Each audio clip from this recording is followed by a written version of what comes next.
Hello YouTube and welcome back to some more Samurai Warriors 4-2. We are back on the Affections campaign, the second battle.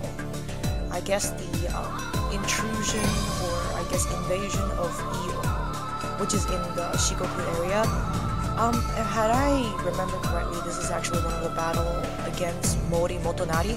Also like one of those I guess warriors that had his base in the Shikoku area.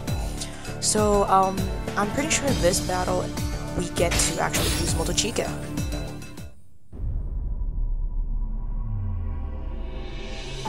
Magoichi は死に参上で依頼を果たし、久秀の元を去った。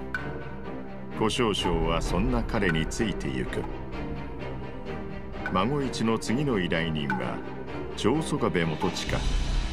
四国統一にあと一歩まで迫った英雄である。元親はMagoichiを雇っただけでなく、織田とも盟を結ぶ。万全の体制で四国最後の敵、河野家、毛利家に対した。元親の四国統一は容易かと思われた。だが、不幸を呼ぶ女、小少将の存在が波乱を呼ぶ。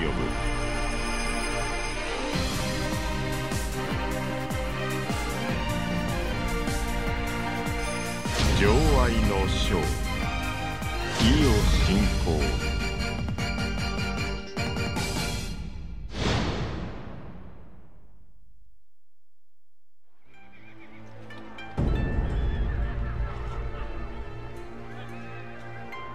才加Magoichiだな。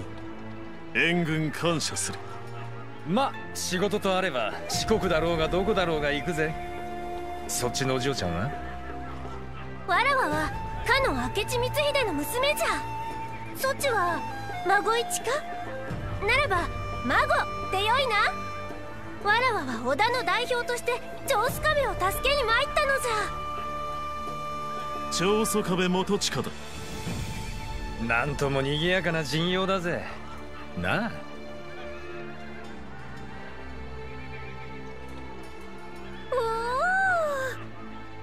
した女子が現れたのじゃ。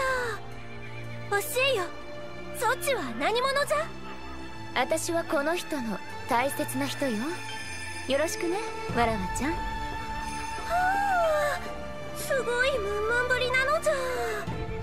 そっちに弟子入りすればわらわもムンムンできるかの？やめといた方がいいわ。あなたのお父さんワンワン泣いちゃうわの。たく話が進まねえって。元親、さっさと出陣しようぜ。焦るな。四国は俺に統一されるのを待っている。行くぞ。この戦に勝ち、反骨の魂を奏でる。天下に。Okay, I am very excited now because I am a big fan of Chosokabe Motochika. So obviously, what my choice of I guess pair up would be her as well as Motochika. In the previous generation, I think it was 4. They actually had a little thing going on between them. It's not clearly stated that. Well, wow, Motochika is almost like I guess Matsunaga as well as Afro Pink. They like all enjoy, I guess, mixed skill set, which is kind of cool. Gotta admit that.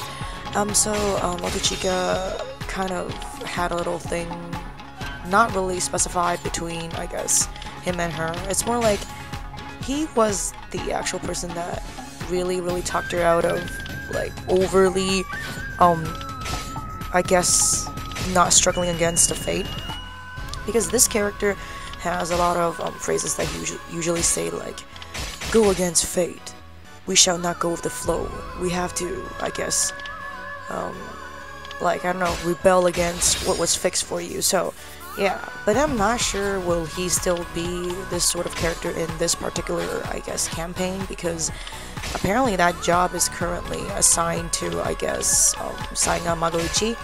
So we have to find out after we finish, I guess, at least half the course. Right now we're on 2 out of 5 battles. And I have to say, I'm very excited because I haven't played Motochika for a while, and here we go.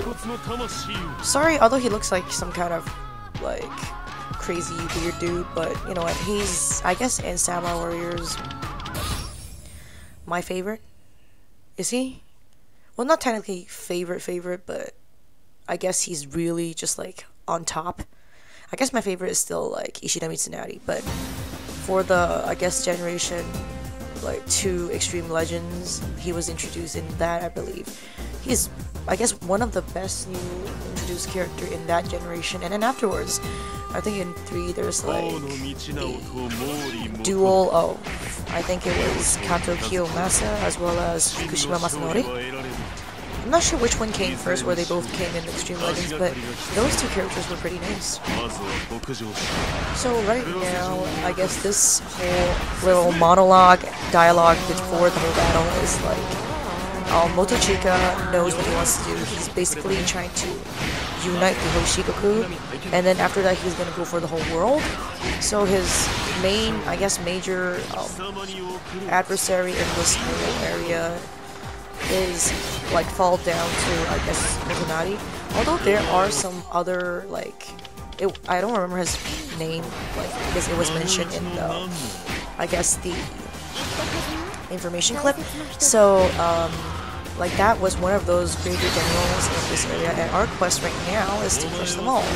And of course, ultimately, I guess, being the whole owner of Shikoku like that. And about Gracia, I guess she is originally also one of the close characters to Motochika, as well as Magoichi and Miss Afro Pink.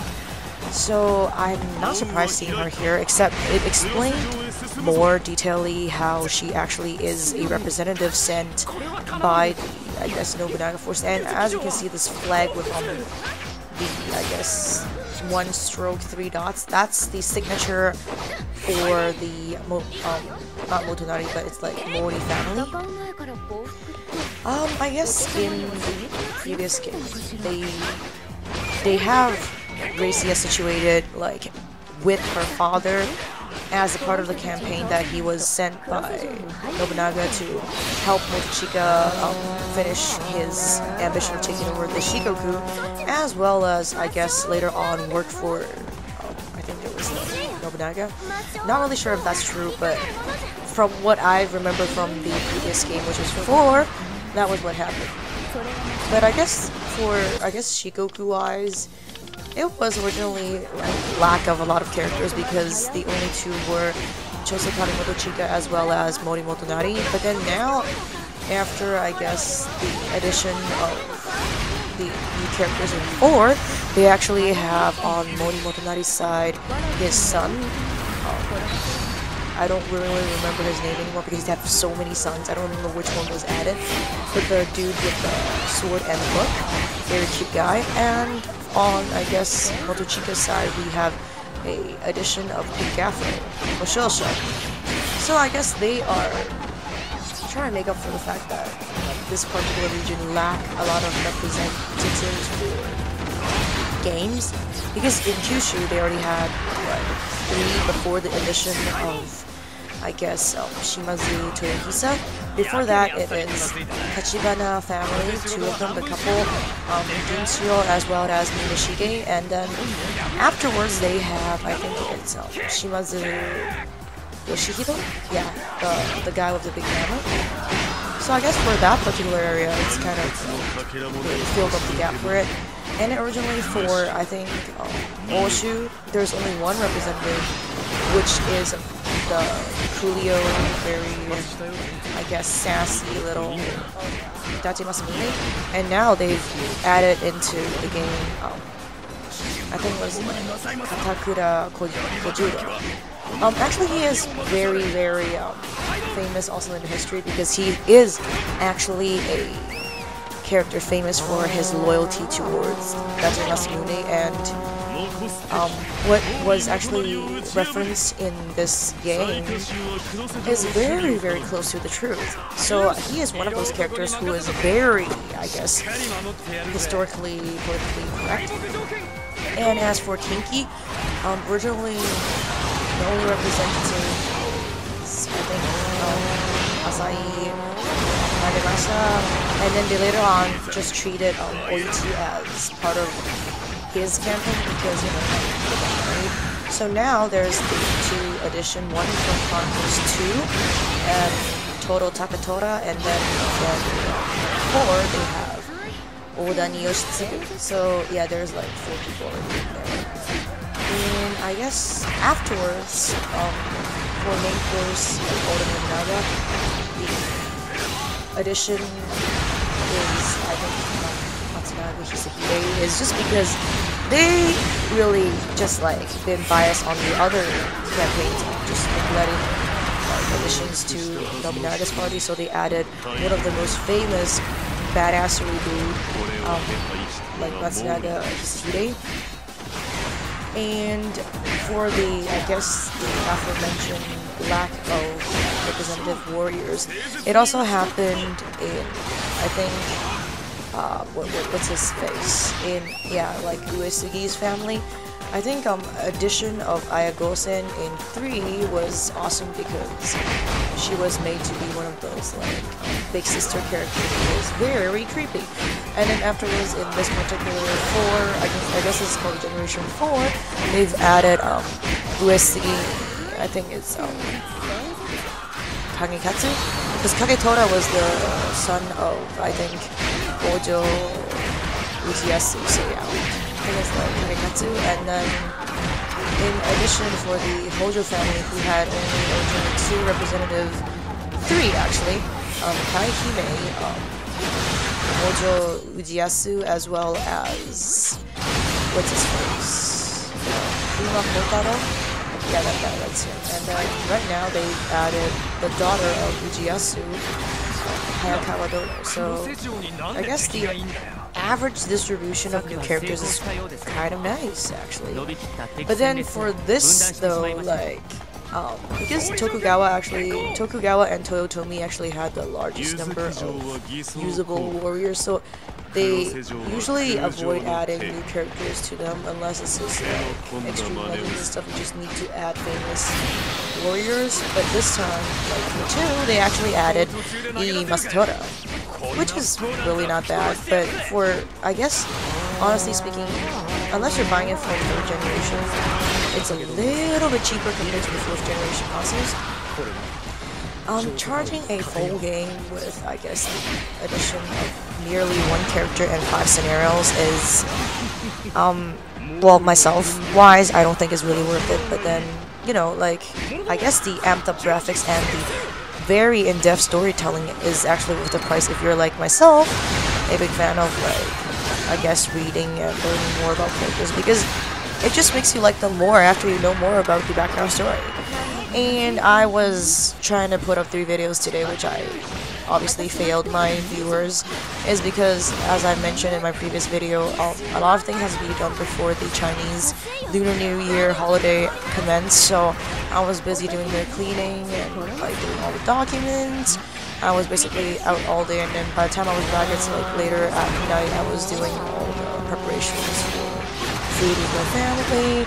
So I was kind of like occupied. Right now it's already 1 AM in the morning, and I feel like something's missing. I really should just do some videos because, you know, this new game, it needs to go on, and I really like to play this game. Although I like usually work and have not enough time to actually really enjoy this game, as well as enjoy recording videos for you guys. But right now, since I don't have work tomorrow and a lot of things don't have to be done early in the morning, I decided to splurge myself and start playing this game. So yeah. So bear with me if I sound like I am very not interested or unexcited. It's because I don't want to make my voice too loud because I'm playing in the, I guess, living room, so I don't want to wake my grandparents. But yeah, like going back to the whole 4-2 thing, nothing much more to commentate about because I am a sucker for stories, so definitely to me it's worth it. But going back to, I guess, just comparing the Generation 3 and 4, I guess the character, like, okay, neglecting that we have a beautiful Aphrodite, bad fun, beautiful pink afro here. Most of the original existing characters actually got a nice spice up to their design, making them 10 times more, I guess, badass and more dynamic. Because not even comparing 3 to 4, just like 2 and 4 version of Sanada Yukimura, a big difference can be seen. And Date Masamune from 2 to 4 definitely like totally just like grown up, because in 1 he's basically just wearing a boxer and he's a kid. Although he still had his like signature eye patch, he was famous for having one eye blind. And other characters, just like the hunk of man I'm using right now, Chosokabe Chika, he lost his weird, I guess, like goatee, Mijigi, like, and now he looks so much like I don't know if you guys noticed, like, do you guys actually watch the credits? And credits for each campaign done, the ending song is actually sung by a, I guess, like, traditional Japanese vocal and instruments band composed of mainly shamisen and I guess shakuhachi and a lot of those Japanese traditional instruments. Those people in general actually, not even just for the fact that they sung a song for this franchise, but in like usual times they actually wear, like, because they're youngsters, they actually wear clothes very similar that resembles the Motochika in Generation 4 as well as this one. I'm not sure have they done anything to Motochika in this version, because my recollection of Motochika, he doesn't have such a, I guess, greenish blue aquamarine hue on his clothes, but obviously they tweaked him to look like the modern days, I guess, Japanese wagaki like players. Oh yeah, Kobayakawa, I think it was Takakage, is it how you read it? I don't remember. That's him, he's the new addition to Mori's family. And of course, Mori's family is famous for their, I guess, wits as well as wisdom on battle strategies. I remember, like, they have a, I guess, a history, not like history, but more like a, I don't know, a rumor that, well, not really rumor, they have a nickname for the Mori.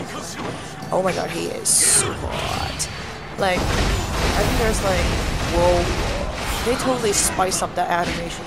It was the same attack in 4, but like, the amount of badassery here is through the roof. What I'm trying to say that is, Mori, like, the clan of Mori are famous with Mori Motonari and his sons and grandsons. They call them the Mori 5, like the 5 Moris who are like extremely smart. Although, like, when you research on them, it's like, hey, but they're not like with the last name Mori. What happened? Well, back then, it's very normal, like, when you want to get people help you, beg for a favor, you sometimes just like send one of your, I guess, children as adopted son or daughter, and then, like, in favor, they, like, the family ties are stronger and, like, you could get them to do things for you. Yeah, so that explains why there's, like, a few Moris as well as, like, Kobayakawa, like his son that is represented in this particular game. And, shamisen, which is the, I guess, the guitar-like, the banjo-like sound that you hear in multiple soundtracks in this game, as well as the weapon that he's using right now, is actually one of the traditional, like, Japanese instruments. A lot of, like, I guess Asians were like, but that was originally from Tang Dynasty of China, actually the Song Dynasty of China. They're like, then why is it Japanese only now? Well, because we kind of lost it and stopped using it, and then the people who actually use it develop into Sanshin, which is like a very compact, smaller version that makes, I guess, weaker, like, melodies and sounds, because it's like not that audible compared to the original shamisen, which had a significantly bigger size, as well as, I guess, the strings are so much harder to plug.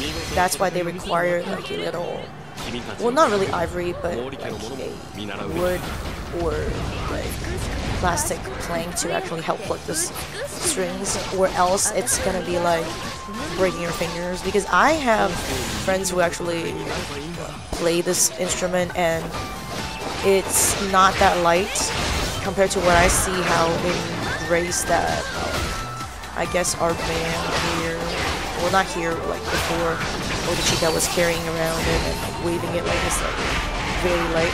Second of all, and it's really hard to actually use a, you know, like those little, when you eat, I guess, takoyaki as well as okonomiyaki, you have the little like thingy that flips it. That's exactly how the front looks like. It's huge, you have to hold it with your whole hand, and plucking that huge of a thing on one string to me is beyond difficult, because for some reason I just don't know why my hands are not that, I guess, sensitive to it. And all in all, I really like the Japanese instrument, and we officially beat Mori in the Bum Bums, and we are claimed.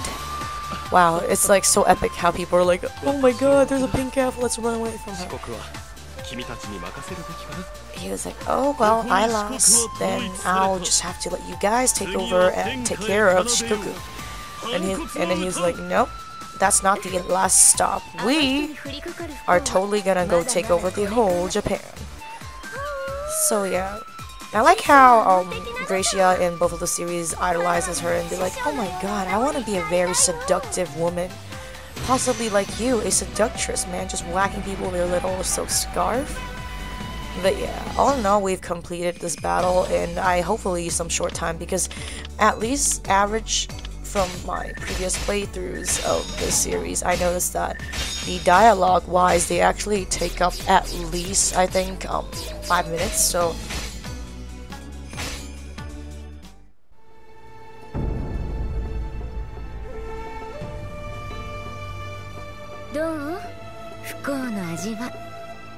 美女と一緒なんだ。どうってことね。いつまで持つかな、その余裕。死ぬまでさ。だから殺すんなら早い方がいいぜ。どういうこと？俺を殺すため近づいたんだろ。大切な人を殺した俺を。冗談。そんなことする必要ないの。だって私に近づく男はみんな不幸に落ちる。私が抱いた男はみんな死ぬ。だから誰にも愛されないし愛せないの。悲しいな、あんた。不幸の呪縛にとらわれて自分の運命を腐して。生言うんじゃないわよ、坊や。あなたに私の何が。そうだ、あんたを不幸から救う方法思いついたぜ。俺を心底愛せばいい。はあ？この天下の色男に惚れて不幸せなわけねえだろう。ってことでいつでも愛の告白待ってるぜ。いや、むしろ今すぐでもいい。さあ、俺の胸に飛び込んでくるんだ。ごめんなさい。ちょっとイラッとしちゃって拳を飛び込ませちゃった。諦めないぜ、絶対にな。あら、気絶しちゃった。ほんとバカな人。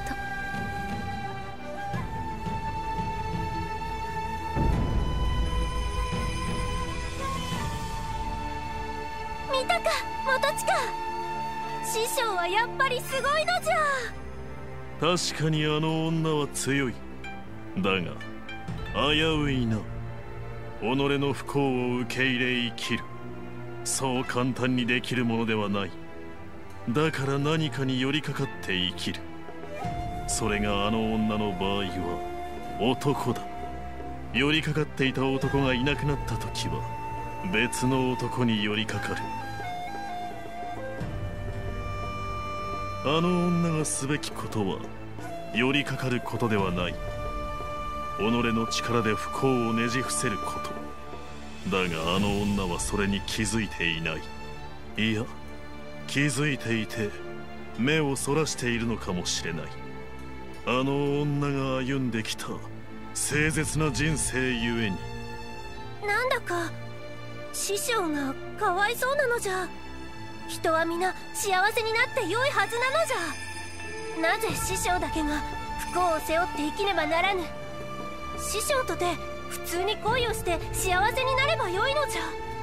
孫一がその存在となればよいが、寄りかかる相手ではなく愛する相手にな。じゃが孫は色男ゆえ好きな女子も多いのであろう。師匠にふさわしい相手なのかのう。あの男もやるときはやる、誠実に。おぬならばわらわは師匠の恋を応援するぞ。孫と師匠絶対にくっつけてやるのじゃ。Okay, so that was a very, very, very long cutscene. I bet that's more than 3 minutes, and I guess that's how they're gonna spin it. So he's like, I think all you need is love to actually overcome the fate. And Mr. I guess all-time cheerleader, like Chosokabe Motoshika, was like exactly what he did in 4, except he's sharing this with, I guess, Gracia, and Gracia's like, "Aww, but my Shifu is feeling so sad, so what I'm gonna do is try to cheer her up and help her overcome this." So, surprise, surprise, we are going to Honnoji, the Battle of Honnoji, the rebellion at Honnoji, and it's gonna be our 3rd battle, so I'm very curious to see what happens to Magoichi after all that love talk, because according to history, he actually is, I guess, KIA, killed in action, or he just, I guess he is a lost person after this battle. So I'm curious to see, and I hope to see you guys in the next battle to find out. Peace.